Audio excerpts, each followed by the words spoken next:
the analytics, I don't get the analytics. So you know what they used to always say to me? Why don't you smile more? Why don't you laugh more? And I said, you know what I laugh? When someone tells me a funny joke. I'm not just going to... Do you get the sense that he cares about any of this? No. I don't think he cares about anything. I don't think he cares about He cares about horses. What is patois? Look it up.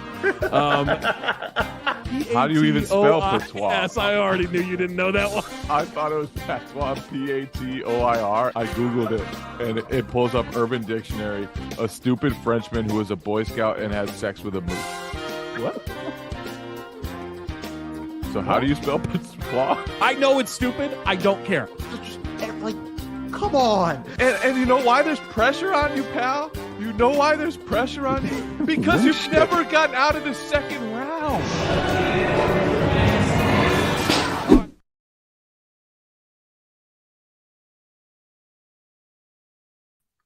Hello and welcome to the Athletic NBA Show. It's the Daily Ding Sunday Weekend Update. I'm Dave DuFour here with Keith Parish, as I am every single week.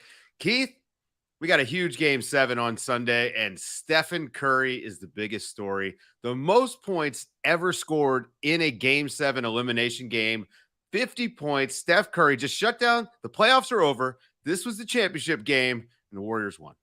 That's it. I'm with you, Dave. I mean, it was a all-timer of a game, a playoff career high, 50 points, that is, for Steph Curry.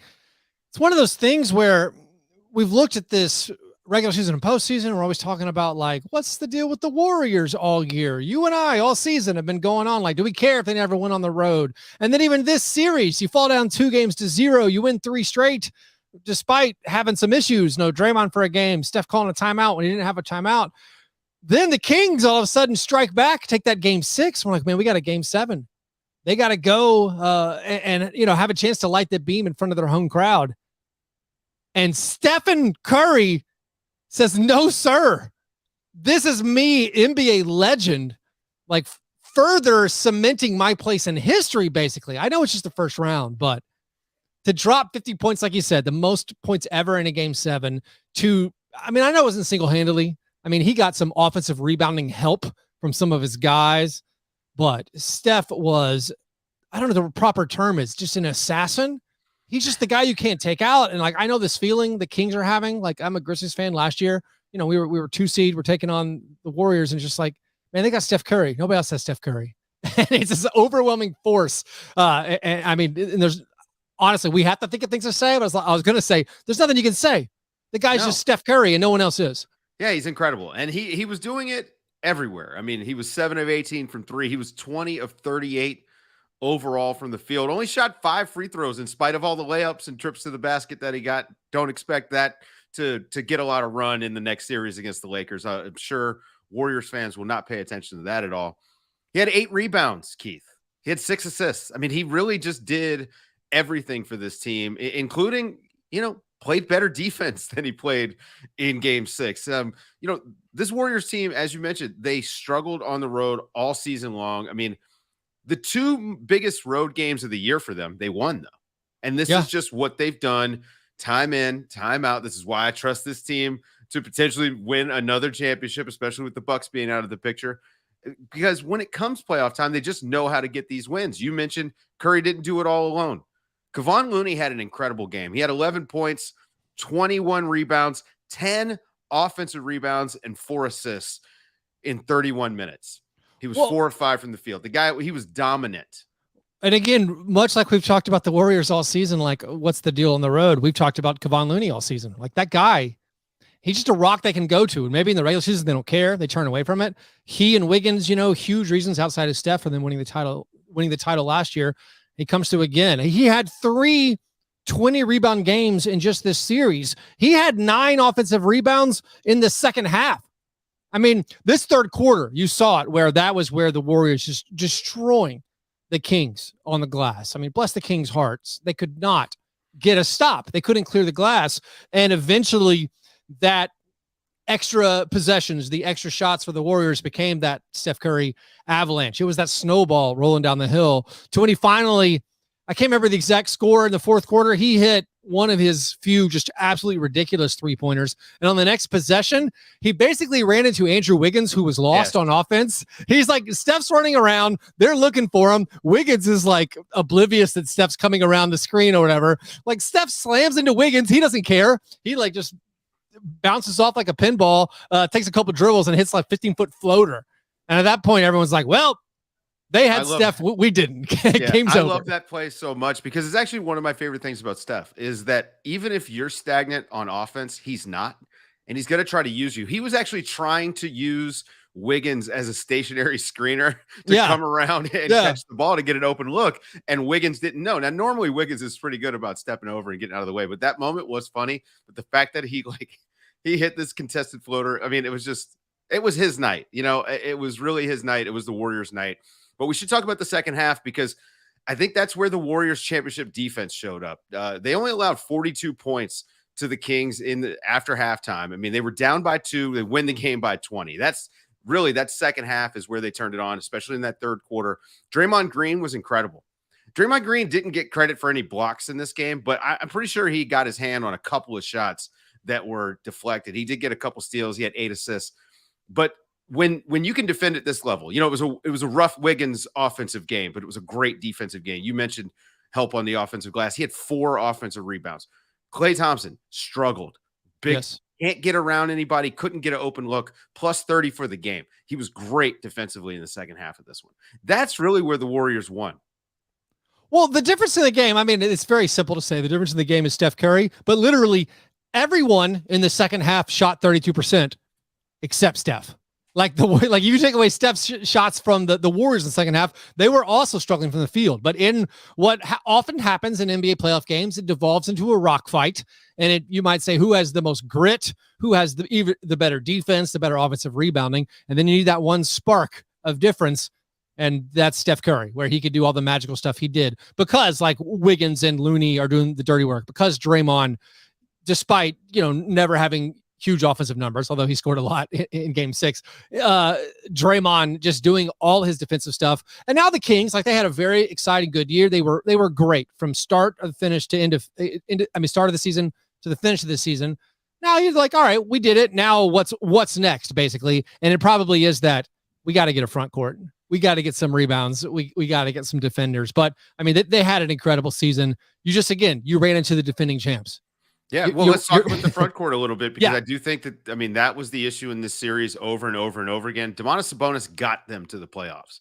Yes. And, there's a lot. When you get into this time of year, it's impossible to analyze the game and talk about the players without also pointing out their weaknesses. And Domantas Sabonis in this series was shown to be an 82-game player at this moment. He's not a guy that you can really depend on in the playoffs to lead your team. I mean, De'Aaron Fox and Malik Monk really led this team and kept them in all of these games.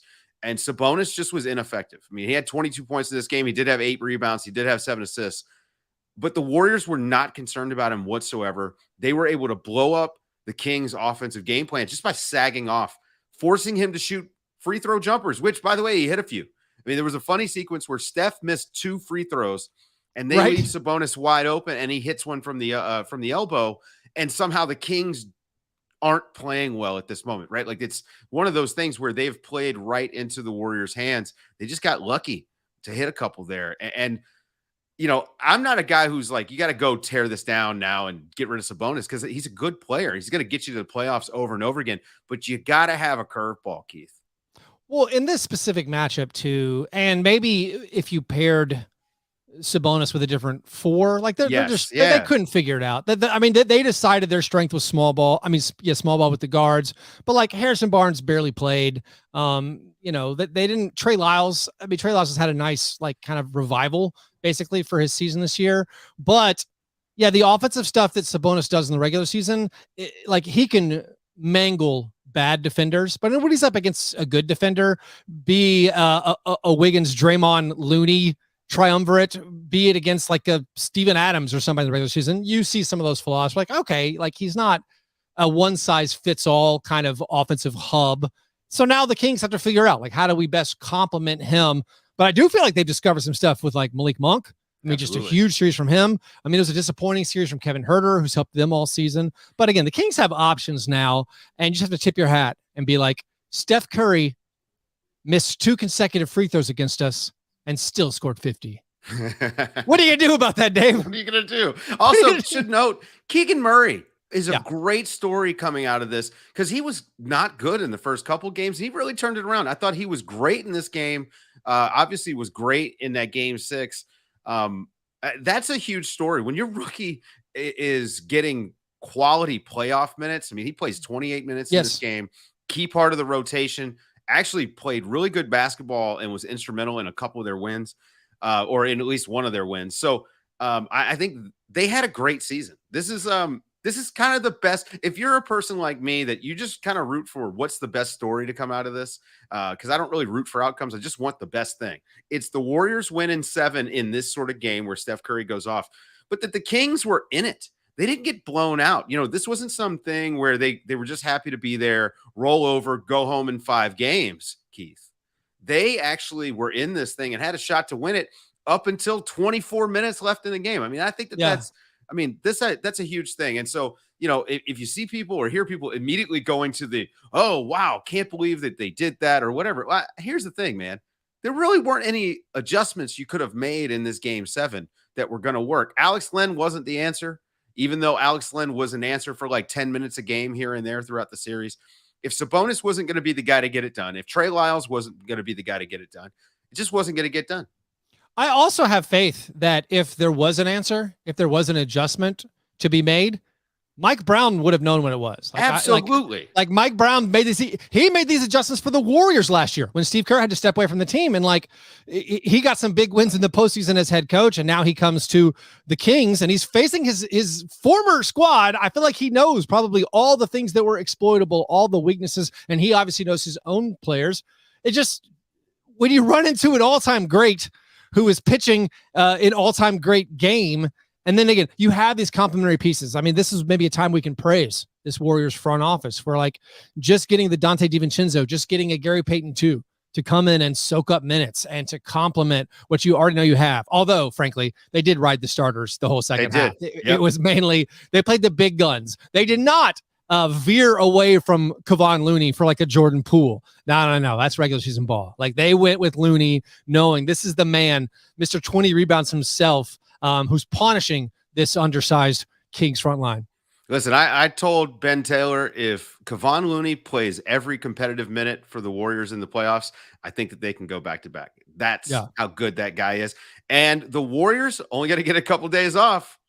And they're going to face the LA Lakers because they crushed your Memphis Grizzlies the other night, Keith. Woo. 125-85. That was an embarrassing loss.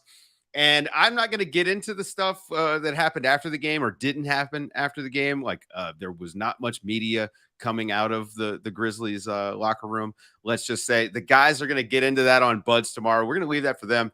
But the Lakers, they look dominant in this game. Obviously, they won by 40, but AD was incredible. He had 5 blocks in 28 minutes. I mean, that was like a Jaren Jackson performance from Anthony Davis. It was a classic. It was akin to like Karl Malone winning the MVP and having to face Jordan in the finals. That was Jaren Jackson Jr. getting awarded the Defensive Player of the Year award and having to go up against AD. AD by far the best player in this series, an absolute dominant first round from Anthony Davis. And now we have these two little underdog upstarts facing off in the second round. We got a 6 seed against the 7 seed, Warriors v Lakers.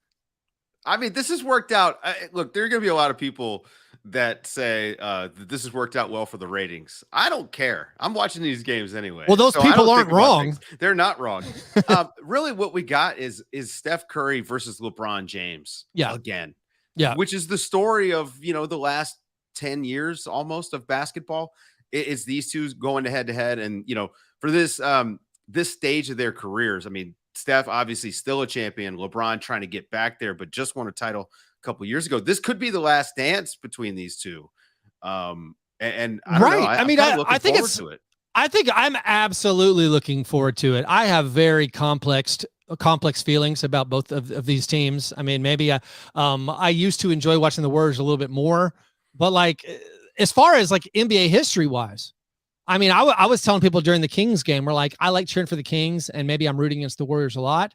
But NBA history-wise, the opportunity at this point in their careers to see LeBron James and Steph Curry show down, and I'm not like a historian or coming up with a big like narrative of the history of basketball, but whoever wins that series, even if they don't make the finals, like that's big. It's big for the story of the last 20 years of the NBA. And you have like LeBron was good against the Grizzlies, but he's not best player in the world good. At least he wasn't in that series. I don't know if he can still reach that with the stuff he's dealing with physically with his foot. Maybe he still has that in reserve and it's going to show up for the showdown with the Warriors. But like Steph Curry, you're not going to see a better game than you saw, this late in his career. So the idea of the defending champs with Steph, with Clay, with Draymond, going against the Lakers, who finally have AD and LeBron healthy. This is the dream of what they wanted. Yeah, they got the bubble championship, but like everyone always said when they traded all that stuff for AD, as long as LeBron and AD are healthy, they should be great. And now they put some pieces around them. You got D'Angelo Russell playing well. You got like just, they're deeper than maybe you'd think. And so, yeah, I think it's an awesome showdown for the league, awesome showdown for all basketball fans, regardless of what maybe mild resentments you have towards the franchises. And I love the idea of LeBron and AD getting to play without changing time zones. I think that this is like it might help them a little. Hugely important because I want to see AD and LeBron healthy as possible for this series because it could be epic. It could also be over in 5. I'm not ready to make any sort of predictions. I don't. It's going to be nuts. I think it's going to be Warriors, a knockdown, drag out fighting series. Like the Lakers have just scrapped and clawed their way into the playoffs. They continue to play like a team that's sort of desperate. And I finally saw some of that out of the Warriors in Game 7 here. So, well, I do think the Warriors, with the people we've been talking about, with the Looney, Wiggins, Draymond front line, if anyone is at least remotely equipped to handle LeBron and AD, that's probably it. And the Lakers were awesome defensively against the Grizzlies. Guarding Steph Curry is going to be a lot different. You're going to have to shift up those coverages for Wardell. Okay, so we have Game 1 of the second round series between the Heat and Knicks was early afternoon. It was actually 10 a.m. Pacific, Keith. So a little breakfast basketball out here. Yes. I guess maybe brunch, late breakfast basketball. And the Heat won 108-101 because it's a make or miss league, Keith. And the New York Knicks shot 20% from 3 against the Miami Heat, who continued to outperform their regular season standards shooting the basketball. It was a bad game for them too. Yeah, I mean, the story of this one, there's a few stories. Like the Knicks were in control early. At least it felt like control. They had that first half lead. And then it was one of those things where you got to halftime and you're like, the Knicks are only up 5 or whatever. And then the third quarter, it kind of swapped over. And then you're just getting Jimmy Butler and you're getting Kevin Love. You're watching Kevin Love doing his full court outlet passes. You're thinking, why in the world do the Cavs get rid of this guy? He looks like he's fresh and rejuvenated, playing for the Heat. So you had Jimmy Butler, Kevin Love, Gabe Vincent continues being a great story. Meanwhile, the Knicks are, like you say, they're struggling. They're not making their shots. And then I guess the most important thing possibly for the end of this game is Jimmy Butler. Jimmy Butler twists his ankle. And it was a very kind of bizarre moment where Jimmy Butler clearly got hurt, twisted his ankle. They took a timeout. He stayed in to shoot free throws. And we're all watching this thinking, hey, can he move? Is he going to be a liability? What are they going to do on offense and defense? Well, we'll never know because the Knicks didn't go at him and the Heat didn't have him touch the basketball. He basically joked after the game in the walk-off interview. He's like, well, all I did was airball a three-pointer, after I twisted my ankle. But the Heat continued their run. And now, I mean, that's 5 out of 6. They won 5 out of 6 games as the 8th seed. Like, we've never seen that before. They rope-a-dope us the entire year. Yeah, they did. Butler played the long con on us. 25 points, 11 rebounds in this game. That 3 that he airballed was the only one he took in the game. I mean, it was a Jimmy Butler masterclass of a game. You mentioned Kevin Love. Kevin Love had 4 assists in this game. He had a couple of crazy outlet passes, including one to Jimmy Butler. And that was the difference in the game for Miami and their offense because they started getting out in transition on some of these longer Knicks makes and even some of the short ones. I mean, Kevin Love was in the middle of the paint when he threw that pass, but the Knicks were generating open looks. Their offense was actually moving the ball really well. Obi Toppin had a ton of open looks. Jalen Brunson went 0 for 7 from 3. Josh Hart was 0 for 7 from 3.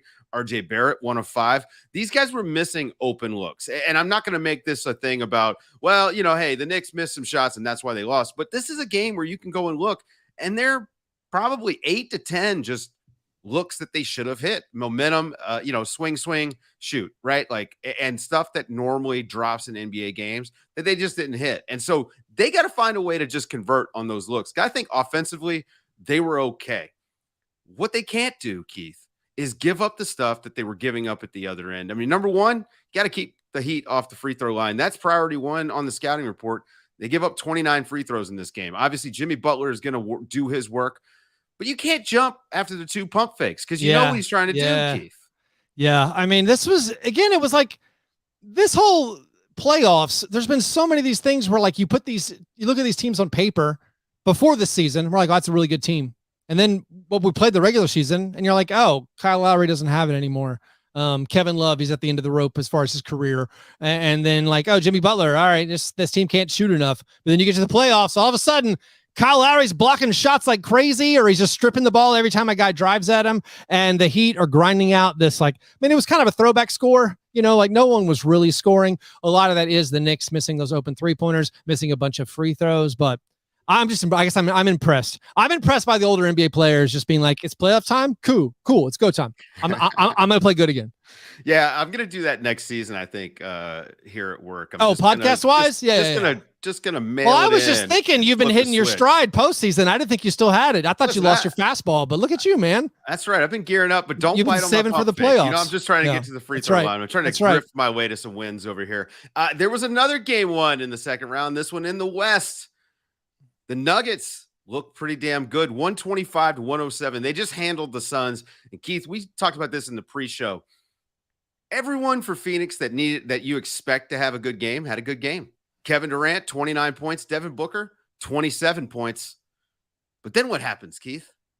Right. Yeah. I mean, all their big, even like Ayton was making his shots. Chris Paul was fine, but they got blasted. And I think there is some, I don't know if this is true. I always think of this in my own head. This is probably not a real thing, but I always think there's like maybe it's like changing difficulty settings when you're playing a video game, where like the Suns have not been tested essentially yet since they picked up Kevin Durant, not in the regular season. The Clippers, punched him in the mouth first in that series, but then Kawhi goes down, and it's like, did the Suns really have to, pull off a peak performance game to beat the Clippers? I don't know. And I think the Nuggets were they're a different tier up from what the Clippers were. And it took maybe the Suns a little bit of time to adjust. Cause like the Nuggets, they were hitting threes, unlike the Knicks. Like they were making a bunch of threes. You got an all-time great playoff performance from Jamal Murray. But like Jokic, that wasn't a good Jokic game. No. Like Jokic, his touch, I think he shot under 50% 2 games in a row. And he did that. He only had 2 games all season where he shot under 50% from the field. So it's obvious that wrist is still bothering him. Yeah. So his touch, his finishing touch is not there. Still blowout, dominant victory. I do expect the game 2 where like the Suns now know like, oh, okay, we have to do a lot of things differently. We got to step it up. They do obviously have concerns though about that depth. But some big numbers to watch though. Yeah. They've got depth concerns, of course, but the big numbers they've got to look at. You don't have the depth to throw the ball around like that because you can't expend the extra energy. They had 16 turnovers in the game. No energy on the glass. They got out rebounded on the offensive glass 16-8. So they weren't getting second chance opportunities. And Keith, over in the YouTube chat, Francisco Rojas asks a great question. Can the Suns win the whole thing shooting as few threes as they're doing currently? They only got up 23 attempts, only hit 7 of those. They're going to have a math problem against the Nuggets. The Nuggets are going to take 35 or more threes in every single game. You can't stop that. The Nuggets hit 16 threes. Yeah. Anytime you win that 3-point battle by 27 points, that's a lot for your opponent to overcome. I think it's a great question, and I think it's one of the key stats of this series. Where like we know that the Suns have these mid-range assassins with Booker and Durant and Chris Paul, but I'm not sure they can hit enough 3-pointers to keep up in this series. Certainly, I assume it's going to be a close series, but that 3-point battle and just the depth rebounding of the Nuggets, it seems like a lot to ask for that Phoenix team. It was really funny. It's like I watch a lot of Nuggets games. I really enjoy watching this team. And during the broadcast on Saturday, they were just like, the Nuggets are just such a deep team, keep coming at you in waves. And I'll be honest, I never thought of the Nuggets as being a deep team. But compared to the Suns, they are. Like, compared to the Suns, you're like, oh, I'd much rather have these guys checking in right now. Like Bruce Brown and Christian Brown off the bench just doing stuff. Like, those guys know how to play.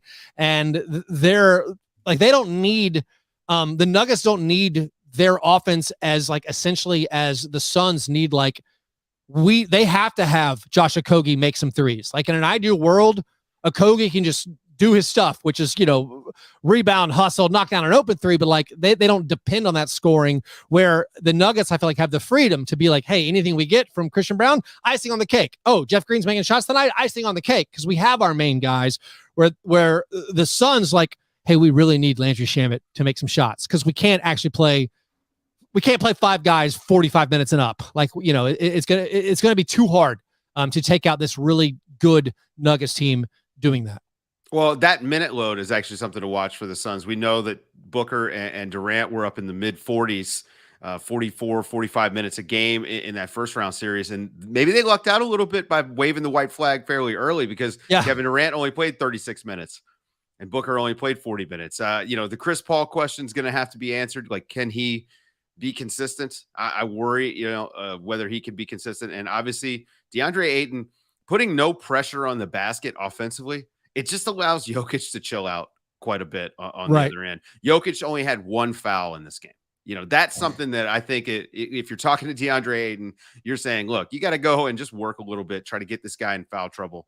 And you got to keep him off the glass. 8 offensive rebounds. I mean, a Looney-esque performance. Yeah, I think another thing, if you're a Suns fan, that you can probably console yourself with is, like I said, the Jamal Murray game. We've seen Jamal do this in the playoffs before, but that was on the spectrum of Jamal Murray games, incredibly good game. And then, like, Aaron Gordon, I don't think is offensively going to give you this every game. Much like we said, all the Suns main guys had solid games. Like, the Nuggets got great performances from Aaron Gordon, Jamal Murray, Kentavious Caldwell-Pope, Michael Porter Jr., up and down the roster. Bruce Brown scored like 14 points. Like, they got it from everyone as well. These guys are not all going to have it clicking on the same night usually. So it's not all over by any stretch, but I do think you can be concerned if you cheer for Phoenix that, hey, this rebounding and 3-point thing, that might be real. Yep. Well, that's going to do it for today's show, folks. Thank you guys for listening. For Keith Parish, I'm Dave DuFour. This has been the Daily Ding on the Athletic NBA Show. Ding, ding.